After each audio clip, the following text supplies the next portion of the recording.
नमस्कार मित्रों, welcome to my channel जी के विद एमटीपी। तो आज के क्वेश्चन देखते हैं, बहुत इंपॉर्टेंट है। कि पहला क्वेश्चन है कि भारतीय संविधान को कितनी भागों में विभाजित किया गया है। ऑप्शन ए है 16 भागों में, ऑप्शन बी है 22 भागों में, ऑप्शन सी है 24 भागों में, या फिर ऑप्शन डी है 25 भागों में। तो इसका आंसर है ऑप्शन बी, 22 भागों में। नेक्स्ट क्वेश्चन देखते हैं, निम्नलिखित में से कौन एक सही सुमेलित नहीं है। हमें गलत बताना है।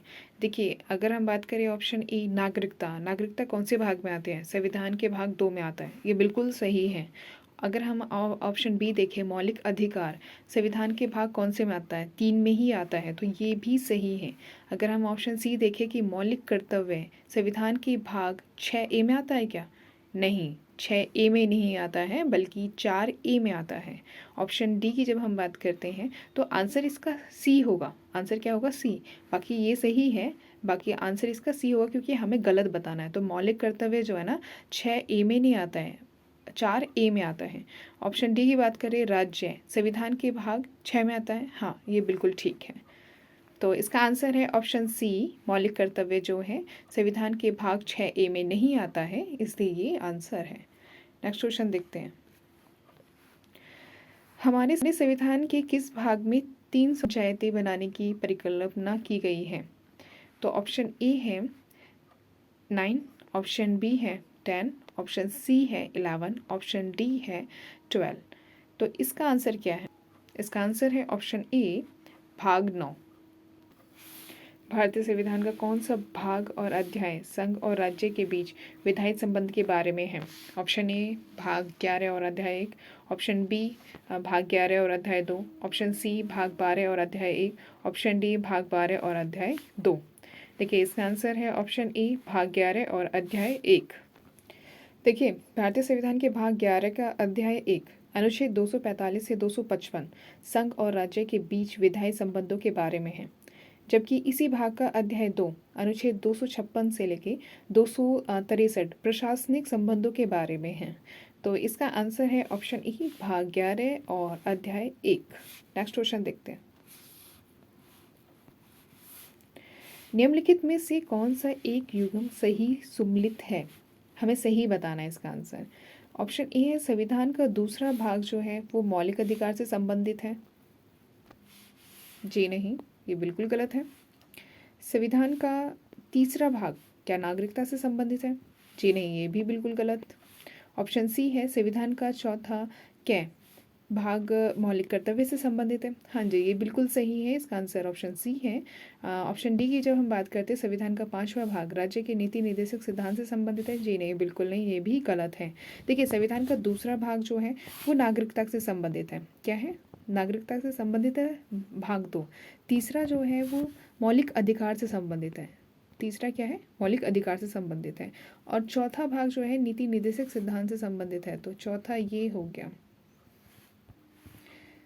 और चौथा के जो है वो मौलिक कर्तव्य से संबंधित ही है। नेक्स्ट क्वेश्चन देखते हैं, नियम में से कौन एक सही सुमेलित नहीं है? देखिए, हमें इसमें भी गलत बताना है। अगर हम बात करें नागरिकता, तो नागरिकता किस भाग में आते हैं? नागरिकता भाग 2 में आते हैं, ये बिल्कुल सही है।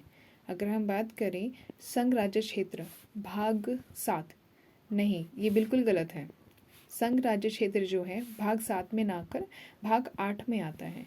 ऑप्शन सी की जब हम बात करते हैं नगर पालिकाएँ जो है वो भाग 9 ए में आती है। हाँ जी, ये बिल्कुल ठीक है। निर्वाचन की जब हम बात करते हैं तो भाग 15 में आता है, ये भी बिल्कुल ठीक है। गलत क्या था? ऑप्शन बी, संघ राज्य क्षेत्र भाग 7 में नहीं आता है, जबकि 8 में आता है। इसका आंसर है 8। निम्नलिखित में से कौन भारतीय संविधान के अंतर्गत सही सुमेलित नहीं है? हमें यहाँ भी जो है गलत बताना है। देखिए, अगर हम पंचायत की बात करें तो कौन से भाग में आता है? वो 9 भाग में आता है पंचायत, ये बिल्कुल ठीक है। ऑप्शन बी की जब हम बात करते हैं नगर पालिकाएँ जो है भाग 9 कै में आती है। हाँ जी, ये भी बिल्कुल ठीक है। ऑप्शन सी सहकारी समिति 9 ख में आती है। हाँ जी, ये भी बिल्कुल ठीक है। अगर हम ऑप्शन डी अधिकरण की बात करें तो क्या वो भाग 10 में आता है? जी नहीं, ये बिल्कुल गलत है। अधिकरण जो है वो आता है भाग 14 कै में आता है। किस में आता है? 14 कै में आता है। और अगर हम बात करें कि भाग 10 किससे संबंधित है? तो भाग 10 है, भाग 10 के अंतर्गत जो है अनुसूचित और अनुसूचित जनजातीय क्षेत्र आते हैं। संबंधित प्रावधान है भाग 10 में। भाग 10 में क्या है? अनुसूचित और अनुसूचित जनजातीय क्षेत्र संबंधी प्रावधान है। देखिए 73वें संविधान संशोधन अधिनियम 1992 के द्वारा भारतीय संविधान के भाग 9 के अंतर्गत पंचायत की व्यवस्था की गई है। और 74 में जो है संविधान संशोधन अधिनियम 1992 के द्वारा संविधान में भाग 9 कै जोड़ा गया है, जो कि नगर पालिकाओं से संबंधित है। 97वें संविधान संशोधन अधिनियम 2011 के द्वारा संविधान में भाग 9 कै जोड़ा गया है। कौन से? 97वें संविधान संशोधन 2011 के द्वारा क्या जोड़ा गया है? भाग 9 कै जोड़ा गया है, जो सहकारी समितियों से संबंधित है। जबकि संविधान के भाग 10 के अंतर्गत अनुसूचित और अनुसूचित जनजातीय क्षेत्र संबंधी प्रावधान है। भाग 14 के में अधिकरणों की व्यवस्था है। नेक्स्ट क्वेश्चन देखते हैं।